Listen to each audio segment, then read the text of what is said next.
Magluluto ako ng pininyahang manok. Ayan. Ayan, nagisa na natin ang ating manok. Na-marinate yan before natin iluto. Minarinate ko yan siya sa pineapple juice or sa pineapple syrup. Ayan. Ayan ang ating pininyahang manok.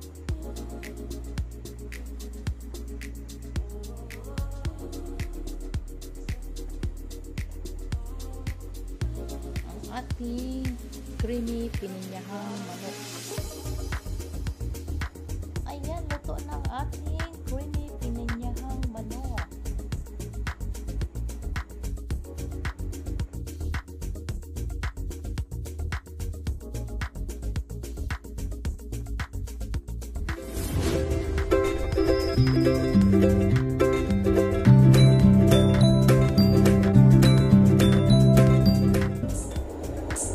Hello mga ka-OFW! Good evening, good morning, good afternoon sa mga sulok ng mundo. Ngayon, magluluto tayo ng creamy pininyahang manok. Ito ang ating mga sangkap, nahiwa na, tinanda. Ito ang ating manok, nahiwa na sa bite size. Ang ating pineapple chunk, slice yan ang nabili ko, igahiwain ko na lang yan. Ang ating mga ingrediente. Ngayon, set aside natin yan at i-marinate natin ang ating chicken sa ating pineapple syrup. Ayan, ibubuhos natin ang pineapple syrup dyan.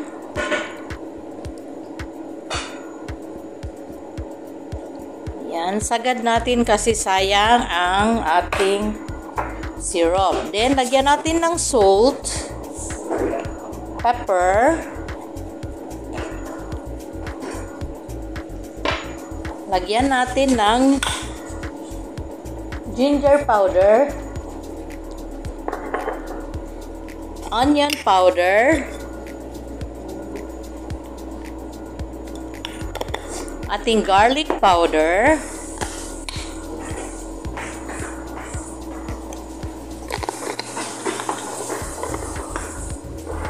ayan, then ating i-massage para ang mag-well combine or mag-incorporate ang ating ingredients at maniniksik sa kalamnan ng ating chicken.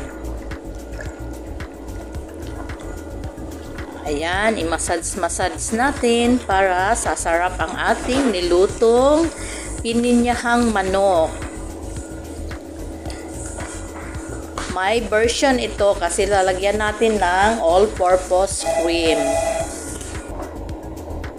Ayan, tapos na nating na-massage at nahimas-himas ang ating chicken.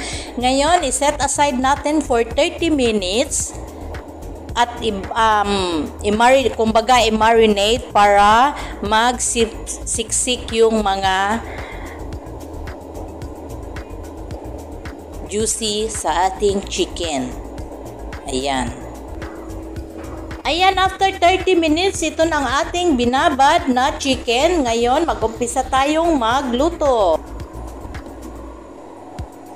Ayan, dito sa ating pot, maglagay tayo ng oil.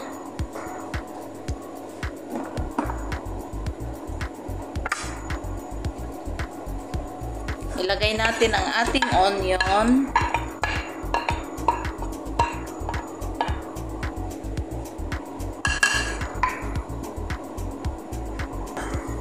Ayan, igisa lang natin ang ating onion hanggang labas ang kanyang aromatic smell or flavor. Then, isunod natin ang ating garlic.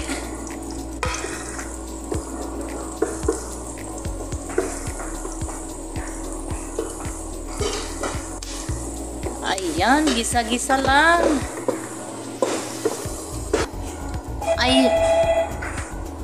Ayan, nag-brown ang ating garlic and onion.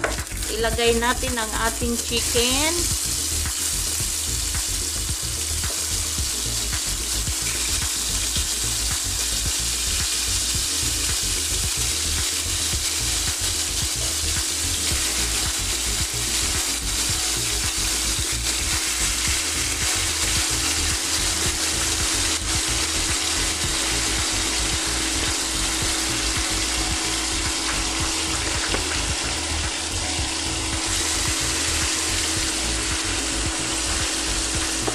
Ayan, hintayin lang natin mag-change color at mag-brown ang ating chicken.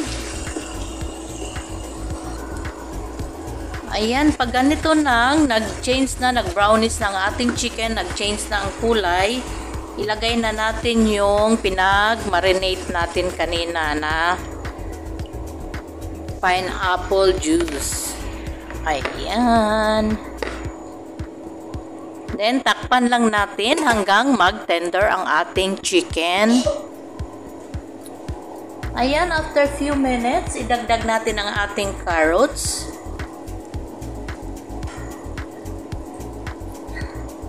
Ayan, takpan natin ulit.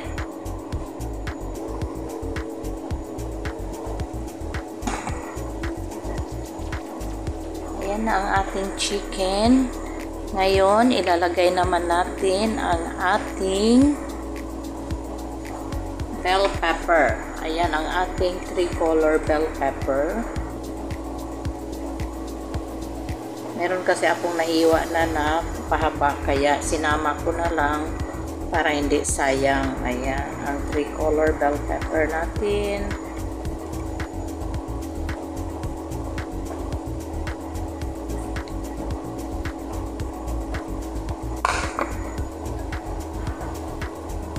Tapos, ilagay natin ang ating pinya. Ayan, ang ating pinya. May juice pa yan. Lagyan natin ang ating pinya.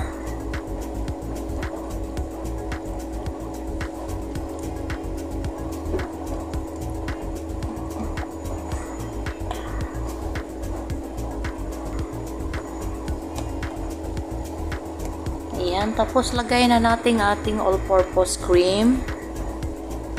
Mga 1 cup. Ayan, tansya nyo na lang. Ayan.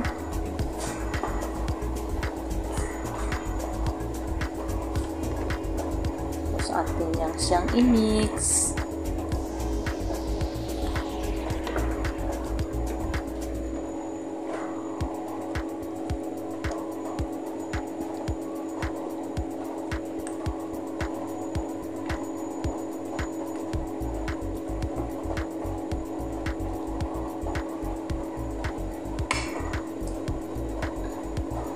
Yan, simmer lang natin ng mga few minutes. Pakuluin natin, takpan natin. Ayan.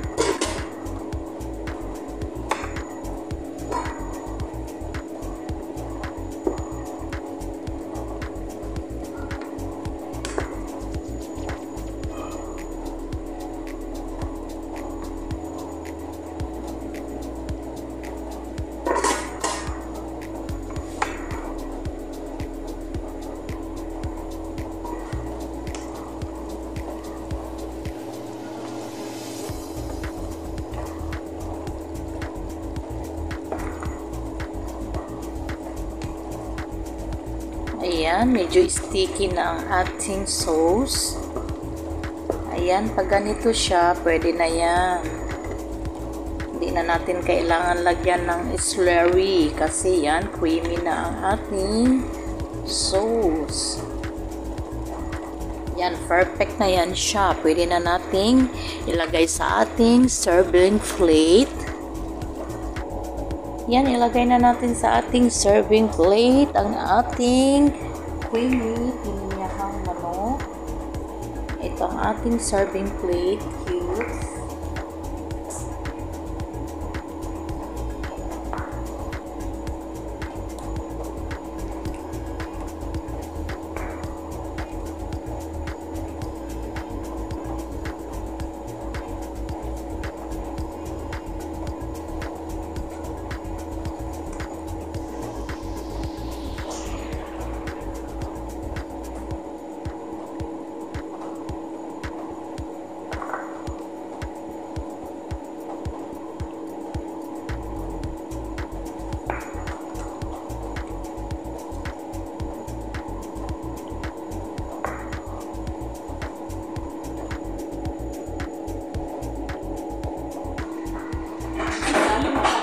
Ayan, tapos na ang ating creamy pininyahang manok.